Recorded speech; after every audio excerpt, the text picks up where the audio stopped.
Hello and welcome to this, our first podcast. It's called Aesthetic Matters, and it's called that because to us aesthetics really does matter, but we're going to be discussing some of the top topics that are going to help practitioners and the general public to understand the matters surrounding the aesthetic industry.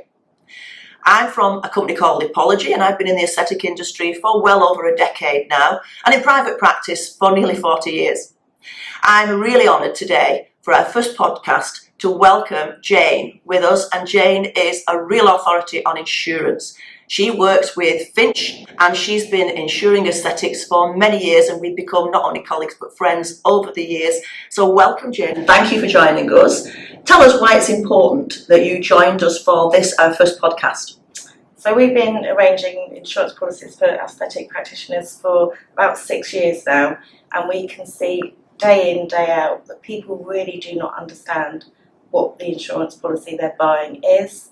Most of the practitioners, they've never probably had to arrange a business insurance before, just their private car and private home insurance. So today gives us an opportunity to talk about things to look out for. And aesthetic insurance is not like insuring a car, I presume? Absolutely not. Okay, no. So there's big differences. So I think maybe today if we can kind of get rid of some of the myths that surround aesthetic insurance and some of the rumours that we hear and some of the talk on social media that we know is false, and help people to understand how to get insured properly. So when we're talking about aesthetic insurance, we're really talking about medical malpractice insurance. So that's your treatment risk. So as soon as you're applying a treatment to a person, that's where your element of risk to both yourself and your consumer is. So literally you're applying your hands to that person. If anything goes wrong, you're going to get a claim against you. So the limit of indemnity that you purchase as well is also really important. So we wouldn't consider a limit of indemnity of below £1 million to be adequate. Which sounds a lot of money, but in medical malpractice terms, it's not. No, you've only got to have one catastrophe and then that limit can be wiped out. Wow. So I'm presuming then that if a practitioner thinks they're insured and the public presume they're insured and there's a problem, there's a claim, then the public have got nowhere to turn. No, there's no redress scheme at the moment. So what would happen if? Nothing. Nothing from an insurance term, but you as the individual practitioner could be personally sued. So the member of the public that was damaged in a treatment, let's say, they could actually pursue you through the court from a personal point of view. Absolutely. They could take your house, you can. Well, this is why it's so important that we help practitioners to understand their insurance policy and to understand whether they are or are not actually insured, because they're paying money to a lot of these insurance companies for a policy, but is it good enough? That's where a broker comes into play. You really need to get a good broker that will explain the policy to you. One of the things on the policy which will be built into every insurance policy, whichever broker, whichever insurer you use, there will be endorsements written within that policy. An endorsement, what's that? So it's a condition within the like policy. A T&C. Yeah, so if you do not comply with that condition or endorsement, your policy would be void. One of the most common ones that we see is prescribing. Oh wow, yes, that's a big issue. Something we want to touch on again in another podcast, but is this remote prescribing that we're talking about? The policy that we work with does not allow remote prescribing at all. It's very, very clearly written. For botulinum toxins? Yeah, anything. No prescribing of any forms. So it's just written out of the policy.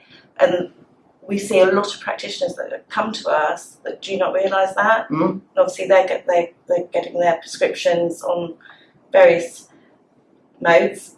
Yeah, platforms etc. And their policy wouldn't cover them. I was speaking to a practitioner who said that she was getting a prescription off somebody remotely, and what happened was she was getting, let's say, 6 items on there. So let's say 6 types of botulinum toxin.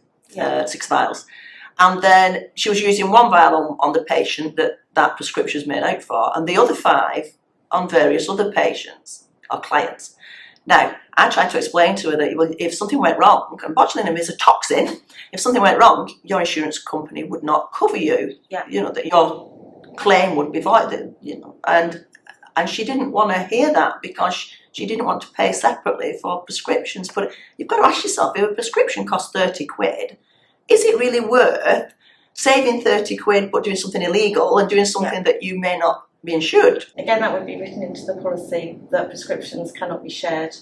Yeah. So, again, null and void. I mean, these treatments are high-end treatments, they're expensive treatments. What really worries me is that we'll see people offering botulinum toxin for, let's say, we had somebody recently near us for £40 for 3 areas, and we know that it just doesn't cover the cost of the drug itself, let alone the prescription and the treatment. The prescription should charge or cost about that much, shouldn't it? Absolutely, yeah.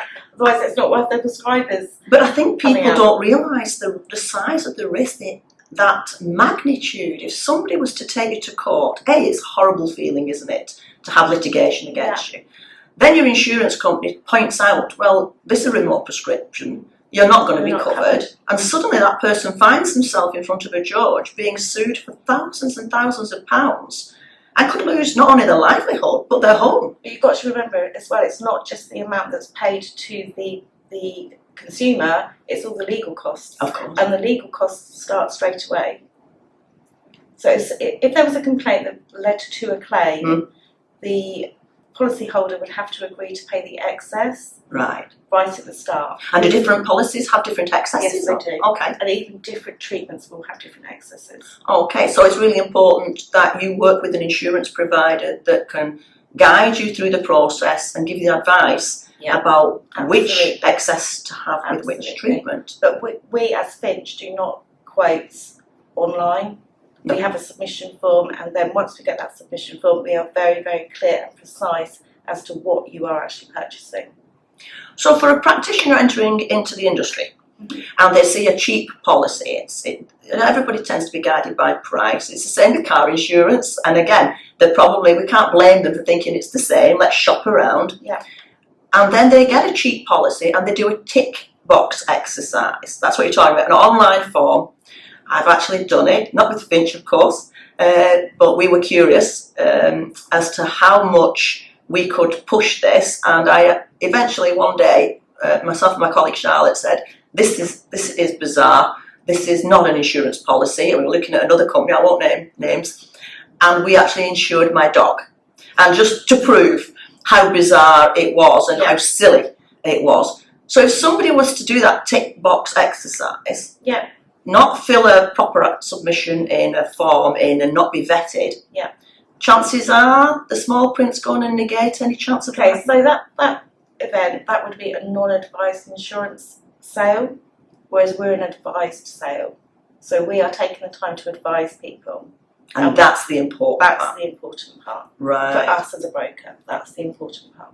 So if somebody was to fill in something like that, or just a tick box exercise, what would it be that they needed to look at if they've got a policy there at home now, to check whether their policy is worth the paper it's written on or not? What's your best advice? So the first thing they would need to look at is their statement of fact, because they would not have completed a proposal form. So where would they find that? They should receive that from any insurance broker. So the paperwork they've got, check it, read it thoroughly. And then the policy schedule. The policy schedule will show the endorsements, which we talked about. Those are the terms and conditions of whether you're insured. Yeah. And the terminology can sometimes be a little bit difficult if you're not an insurance provider. Same as me trying to tell you about some of the terminology about doing injectables. So what kind of terminology could mislead somebody? So it's really the endorsements that are the important part. So you have the limit of indemnity, so that's the maximum amount the insurance company will pay. No less than $1 million. In the event, no less than $1 million. We wouldn't recommend. No less than $1 million, but what should we do? We've seen other insurance providers doing 500,000, 250,000. That could easily be wiped out very, very quickly. That's your barrister's fees, go. Exactly. So your limit of indemnity, your excess, so that's the first amount that you would pay in the event of a claim. A retroactive date, now that's quite important as well. So if you're moving from one provider to another, you need to make sure that your retroactive date is the same as the start date of your first policy. That means that if any claim is made against you, you will always have protection back to your start date, back to your retroactive date that you started the policy. You also need to check whether your policy is on an aggregate limit, so your limit. So aggregate meaning that if you have a limit of indemnity of £1 million, that £1 million could be for all claims made in that one period of insurance. Not just one. Not just one. Or is it each and every loss? So they're very, very different as well. Mm-hmm. So if you've got 1 million and you have multiple claims through the year, that's going to vanish very, very quickly. Okay. That's really, really good advice. Yeah.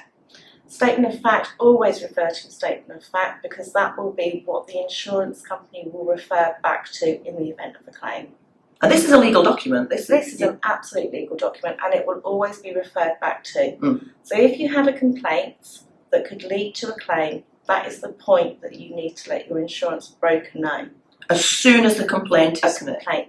It's not a claim, so you've not got a legal document from a third party. You're not going to lose your no claims bonus. There's no claims bonus, unfortunately. But you need to make sure that you let your insurance broker know. Because a claim or a complaint that could lead to a claim needs to be reported within the policy period. Right. And do those differ between policies? Or?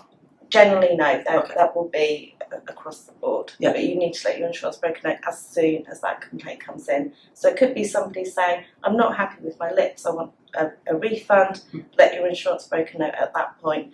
They will then advise you whether to give that refund or not. That is really good advice because I know from speaking to practitioners day in and day out, they probably feel a little bit like they're going to be judged. That if they report something to their insurance provider that doesn't lead to a claim or may not lead to a claim, that it could affect their next insurance. No, So this is nothing like ordinary kind of car or house insurance, no? No. We need to be aware of it because if we're not made aware within that 12-month period, then the insurance company could null and void again the policy. Yeah, because they didn't know about it. Because they didn't know about it. That is excellent advice. And Jane has actually agreed to provide us a kind of checklist that we can send out to our viewers, like a PDF form, and it's going to have top tips on what to look for in your insurance policy. So dust them off, get them out of your filing cabinet. Don't just presume. I think that's the best advice. Don't presume you are covered. Get it out, have a look at it, read it thoroughly, do a little health check on your insurance policy, and then we will furnish anybody that wants it. We will furnish you with Jane's advice in a PDF format so that you can cross-reference it. Yeah, absolutely. I think that'd be really useful. Yeah, absolutely. That's fine. So thank you for that, Jane. And moving on to another topic that I think is really relevant at the moment. I would like to know what your predictions are. I'm not going to hold them to you, but they're probably as dark as you are. Yeah, but the new regulations, the new licensing, I think we know now that it's a case of when, not if, the licensing comes out. How are you, as an insurance provider in the aesthetic industry, preparing and preparing to help practitioners through that period? So we're pretty much in the dark as you are, but then we've had the release today from the JCCP. So I think from the insurance point of view, that we will just react as soon as we know anything further. At the moment, again, statement of fact, we'll always refer back to the statement of fact. The requirement is the NVQ level 3 or above for a non-medic or an agreed pathway course.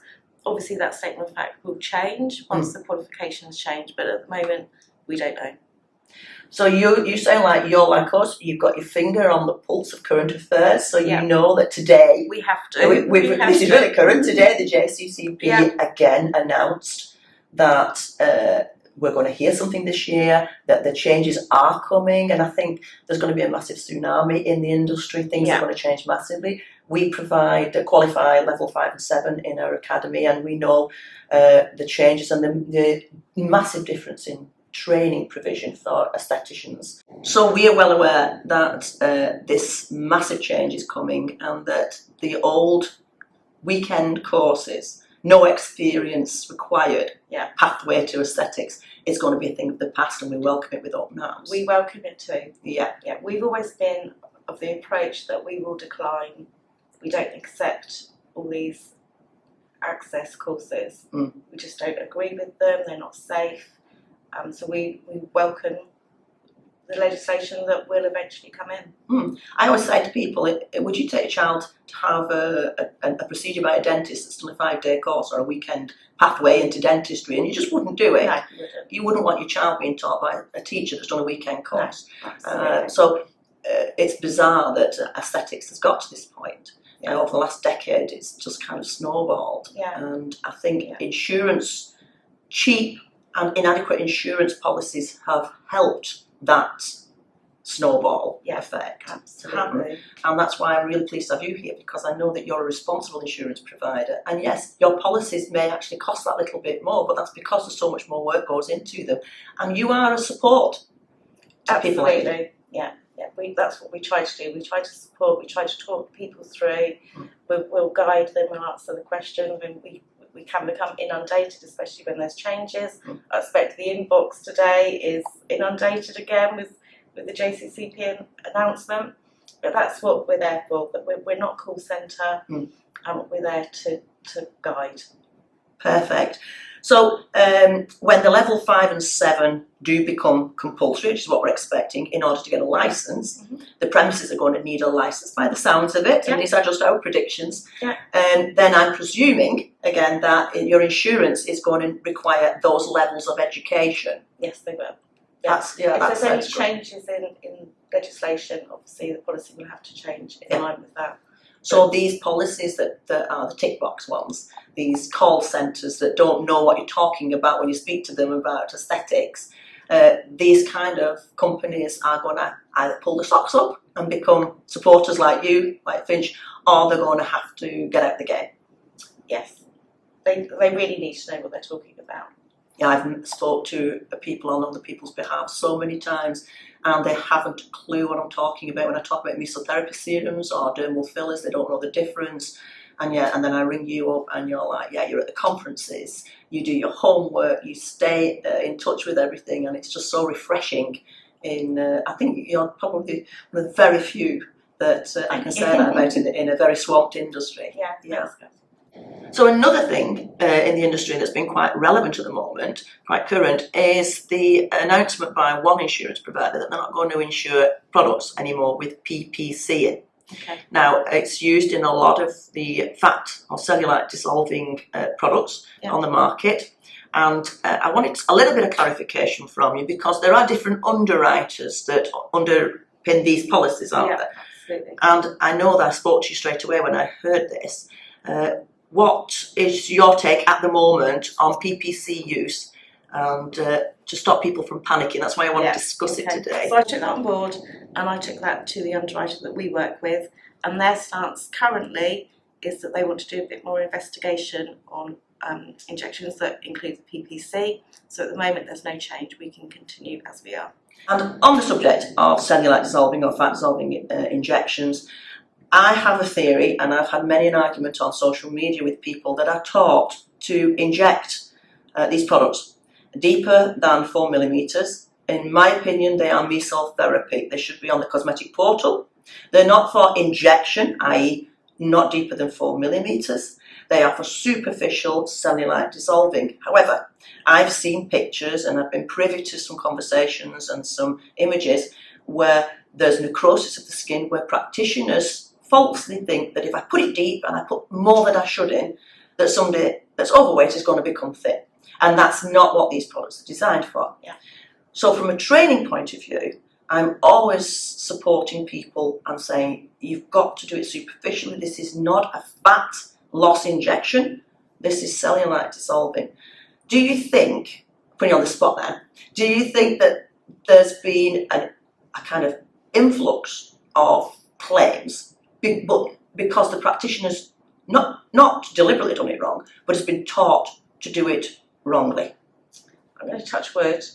We haven't seen an influx of claims, and in that event we would always refer back to the product guidance or the manufacturer's guidance, and that goes for any product as well. So in the event of a claim, the insurance company is going to ask you to provide that product guidance, or the manufacturer, the slip that comes in with the product. So if someone hasn't adhered to that and performed the treatment, again, null and void. So, for instance, Aqualix lost its CE certificate quite a while ago now, So it can only be on the box. It actually says rub it on the surface of the skin. But yet I speak to practitioners who've been taught time and time again in these pop-up academies to inject it with a long 13mm needle, which is half an inch, and I really get scared for the general public who think that they're going to get something, and in actual fact what they're getting is something that's been done illegally and not covered by insurance. Okay. Again, refer back to the product guidance. If they're not carrying it out that way, the policy is null and void. So really strict message to practitioners: stick to the protocols. We teach with SLIM, which does contain PPC, and it also contains deoxycholate acid, both proven to help reduce cellulite and fat molecules within the tissues. But the protocols are all free on the website, and they're there for people to check and keep going back to anytime they want to. We also have them on QR codes, on all the literature, so it's easy to keep those protocols somewhere in your clinic, and you can refer back to them so that you know you're doing it and you're covered with insurance. Exactly. So the training academy should also be referring back to the product guidance. Well, let's hope that with the new regulations that these kind of wrong training courses, the ones that are doing it irresponsibly, are going to get pulled and are going to get stopped. Because people are paying a lot of money for these training courses as well, thinking that they're doing it right. And they will need to become licensed. And as soon as the licensing, the licensing could be easily pulled, and you could be shut down. Yes. Yeah, the local authority, if they're responsible for the licence, it's not going to take much for them to pop in and check you out. No. Finally, Jane, I wanted to ask you about academies and what you will actually need to become an academy. And there's been a lot of chat on the forums, I've seen it recently, where people are worried that the certificates they've got are not insured and are not accredited enough for them to actually be able to get insurance themselves. Okay. So how much experience, if somebody wanted to open an academy, how much experience would that practitioner need before they could teach? So they would need a minimum of 12 months experience in the treatments that they want to train somebody else in, and a teaching qualification. What level of teaching qualification would they need at the moment? It's not stipulated by the insurance company. So again, the teaching qualification needs to be a legitimate government recognised qualification? Yes, absolutely. Because I know to teach the level 5 and 7, at all stages you need a level 5 in education. Yeah. So when I see these pop-up academies where somebody's literally just trained themselves and then suddenly they're teaching someone else, chances are they're not going to be insured to do it. So if somebody finds themselves having spent thousands of pounds at a training academy, and then they're looking at the certificates wondering whether those certificates are actually insurable, whether what they've done is within the parameters that we're talking about now, what would your advice be to our viewers if they have any questions about it? Okay, I would tell the individual to do their due diligence on the training academy before they undertook any training. What if they've failed to do that, or they look great on Instagram and Facebook, they're very good at social media and marketing, but what if they have spent the money and they've not been able to get their money back, they suddenly find themselves with a certificate that's not actually accredited by anybody worthwhile? Okay, unfortunately they are really stuck, and they would then need to speak to somebody like yourself and maybe up their training. Would they be able to get some kind of recompense through the training provider's insurance policy? There would be nothing under the medical malpractice policy, no, but they may be able to pursue a claim against that individual or the training academy. Or the business? The business, yeah, for poor training, if they can show that the training wasn't as what they purchased. Okay, and the people themselves weren't actually qualified or insured to teach it? Yeah. So a little bit of homework before homework. You spend your money. Do your research. Yes. Yeah. Ask questions. I always ask say, lots of go questions. in and speak to people. I love people coming in and looking at all their certificates and asking those questions. Yeah. It's so refreshing, because all too often we're seduced by cheap pathways to aesthetics and cheap courses, and buy them this week and you get 50% off, 75% off. One's got to ask oneself, if they're offering 75% off their courses, what kind of courses are they offering? Exactly.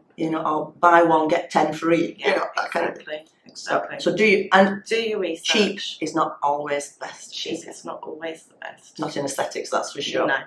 So I think we've touched on some really important topics today, Jane. I hope our viewers have found it important and informative. And if you've got any questions that you want to direct to us or to Jane herself, then we're going to put her details at the end. So you can email her, and as I said, we're going to put a PDF out there as well that's going to give you some top tips. So Jane's going to go away and do that for a bit of homework for you. Yeah.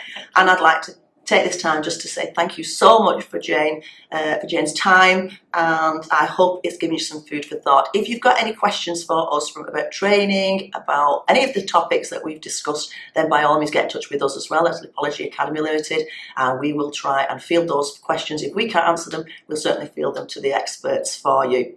So thanks for joining us, and we look forward to our next podcast with our Lipology Aesthetic Matters.